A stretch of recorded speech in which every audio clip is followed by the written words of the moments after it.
प्रलोभन सबसे पहले एक मनोवैज्ञानिक खेल है। सिर्फ शारीरिक आकर्षण या रटरटाए वाक्यों से आगे यह धारणा, इरादे और भावनात्मक पढ़त के सूक्ष्म क्षेत्र में घटित होता है। मनोवैज्ञानिक प्रलोभन उस आकर्षण का रूप है जो यौन इच्छा या साधारण फ्लर्ट से भी आगे जाता है। यह एक सचेत रणनीति है, ऐसे लोगों द्वारा उपयोग की जाने वाली जो मानवीय मोहित होने की प्रक्रियाओं को समझते और साधते हैं। ऐसे में प्रलोभन कोई आकस्मिक आवेग नहीं, बल्कि अवलोकन, चयन और भावनात्मक उद्दीपनों की मनचाही हेरफेर पर निर्मित एक रणनीति है। मनोवैज्ञानिक प्रलोभन एक विशिष्ट भावनात्मक वातावरण रचकर शुरू होता है। प्रलोभक खुद को न तो बहुत स्पष्ट न ही आक्रामक रूप में पेश करती है, वह पहले जिज्ञासा जगाती है। यह रहस्य सीमित जानकारी, संचार की शैली या नपेतुले शारीरिक संकेतों से किया जा सकता है। उद्देश्य है यह एहसास बनाना कि उस व्यक्ति के पीछे कुछ और है जिसे जानना बाकी है। मनुष्य स्वभाव से अधूरी समझ की ओर खींचता है। जिज्ञासा हमारे पुरस्कार तंत्र को सक्रिय करती है, वही जो आनंद और अपेक्षा पर प्रतिक्रम करता है। प्रलोभक इसे जानता है और अनकहे को औजार के रूप में प्रयुक्त करता है। दूसरा केंद्रीय बिंदु है भावनात्मक मान्यता। यह रणनीति साधने वाला व्यक्ति सुनना जानता है, सिर्फ निष्क्रिय नहीं बल्कि इरादे, उपस्थिति और पूर्ण ध्यान के साथ।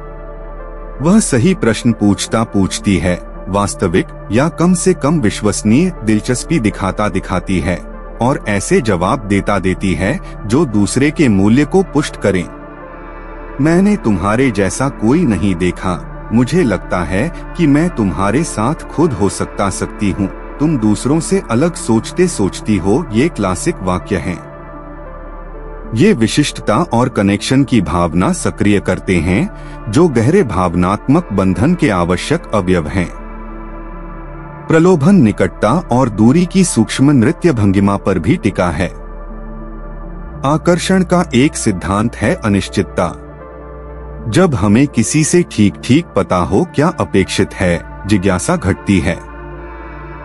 लेकिन जब व्यक्ति कभी हाजिर और फिर पलटकर दूर, कभी ध्यानपूर्ण और फिर उदासीन दिखे, तो मस्तिष्क खोज स्थिति में चला जाता है, खाली जगहें भरने, पहेली सुलझाने, अर्थ तलाशने की चेष्टा। यही भावनात्मक दोलन दूसरे को संलग्न रखता है। यह व्यवहारवादी मनोविज्ञान के अंतरालिक सुदृढ़ीकरण जैसा तंत्र है। पुरस्कार हर समय नहीं, अनपेक्षित आता है और इसी कारण लती बनाता है। इसके अलावा मनोवैज्ञानिक प्रलोभक एक उत्कृष्ट दर्पण होता है। वह देखता है, आत्मसात करता है और आपके ही गुणों को आपको लौटा देता है। बॉडी लैंग्वेज, शब्दावली, साझा रुचियां, भावनात्मक प्रतिक्रियाएं। उद्देश्य है परिचित सा एहसास पैदा करना। जब कोई हमारे जैसा व्यवहार करता है, मस्तिष्क इसे कनेक्शन और सुरक्षा का संकेत मानता है। यही मिररिंग तकनीक, जो प्रभाव विक्रय के संदर्भों में बहुत इस्तेमाल होती है, प्रलोभन की भी कुंजी है। दूसरे को लगता है कि उसे गहराई से समझा गया है, जबकि कई बार सिर्फ उसका प्रतिबिंब उसे दिखाया जा रहा होता है। भावनात्मक स्तर पर प्रलोभक मुख्यतः दो भावनाओं से काम लेता है: चुने जाने की चाह और अस्वीकृति का भय।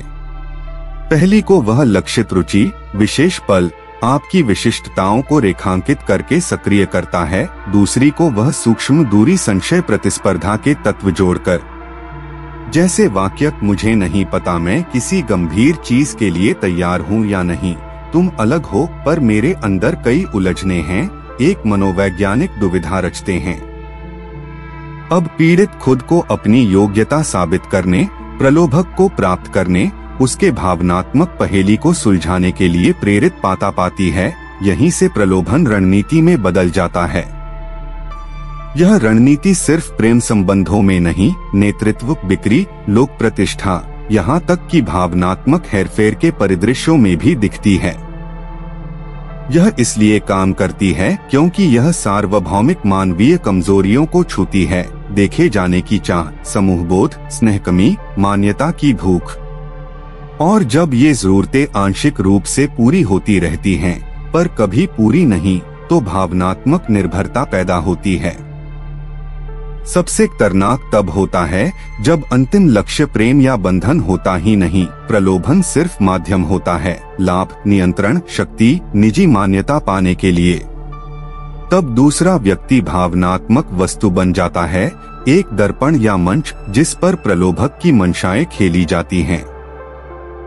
और जब तक यह पर्दा हटता है, पीड़ित अक्सर गहरे उलझ चुका होता है, भावनात्मक रूप से बंधा और सच झूठ में फर्क करने को जूझता हुआ।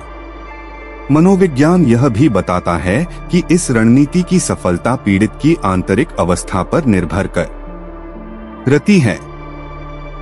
जो लोग भावनात्मक रूप से कमजोर, कठिन संबंधों से नए नए निकले, कम आत्मसम्मान वाले या स्वीकृति की तीव्र चाह रखने वाले होते हैं, वे अधिक सहजता से पकड़े जाते हैं। प्रलोभक इन दरारों को अक्सर सहज बोध से पहचान लेता है और सटीक वार करता है, वही देता है जिसकी कमी है, एक भावनात्मक वास्तविकता बनाता है जहां व्यक्ति खुद को कीमती, वांछनीय, अनोखा महसूस करे। पर यह कृत्रिम वातावरण प्रदर्शन निर्भर होता है। जैसे ही पीड़ित स्वायत्तता दिखाती है, सवाल पूछती है या परस्परता मांगती है, खेल बदल जाता है। एक सामान्य उदाहरण, ऊंच नीच से भरे संबंध। शुरुआत में साथी मोहक, ध्यानपूर्ण, उपस्थित, फिर समय के साथ स्नेह, ठंडक, रुचि, उदासीनता के बीच झूलना। पीड़ित दूर होने के बजाय प्रारंभिक जुड़ाव वापस पाने को और अधिक प्रयास करती है, खुद को ढालती है। तब प्रलोभक छोटी छोटी खुराकें देती है, बस इतनी कि बंधन टिका रहे। यह चक्र दोहर कर भावनात्मक फंदा बन जाता है और जो पहले स्वतः स्फूर्त आकर्षण लगा, वह नियंत्रण की तकनीक साबित होता है। यह याद रखना जरूरी है, मनोवैज्ञानिक प्रलोभन अपने आप में बुरा नहीं। यह स्वस्थ संबंधों में भी हो सकता है, जहां पारस्परिक आकर्षण, सम्मान और आजादी उपस्थित हों। समस्या मंशा में है जब प्रलोभन का लक्ष्य हेरफेर, निर्भरता और सिर्फ प्रलोभक के हित हों। यह सूक्ष्म भावनात्मक वर्चस्व बन जाता है और हर हेरफेर की तरह निशान छोड़ता है। संकेतों को पहचानना सुरक्षा का पहला कदम है। अपने अंदर उठती भावनाओं पर ध्यान दें, खासकर जब वे उल्लास और असुरक्षा के बीच झूल रही हों। अपने आप से पूछें, मुझे कीमती बनाया जा रहा है या सिर्फ मान्य किया जा रहा है? मुझे सुना जा रहा है या सिर्फ दर्पित किया जा रहा है? मैं स्वयं होने को स्वतंत्र हूँ या एक भूमिका में ढाला जा रहा हूँ? स्वस्थ प्रलोभन मोहित करता है, कैद नहीं, आकर्षित करता है, वश नहीं, जगाता है, पहचान को विकृत नहीं करता। अपने साथ मजबूत संबंध विकसित करना उतना ही आवश्यक है जितनी अधिक भावनात्मक जागरूकता, संतुलित आत्मसम्मान और मूल्यों की स्पष्टता, उतनी ही कम संभावना कि आप हेरफेरकारी प्रलोभन में फंसें। प्रलोभक वहीं टिकता है जहां कमी हो। यदि आप अपनी कमी को जिम्मेदारी से पहचानते और संभालते हैं, तो किसी के लिए उन्हें नियंत्रण के बदले भरने का प्रलोभन बेअसर पड़ता है। आखिर में प्रलोभन जब रणनीति के रूप में इस्तेमाल होता है, प्रलोभक के बारे में ज्यादा बताता है, प्रलोभित के बारे में कम। यह शक्ति, लगातार मान्यता की भूख और वास्तविक बंधन बनाने में कठिनाई का संकेत है, क्योंकि सच्चा बंधन उद्घाटन, अपूर्णता और परस्परता मांगता है और यह बहुत देर तक अभिनय नहीं किया जा सकता।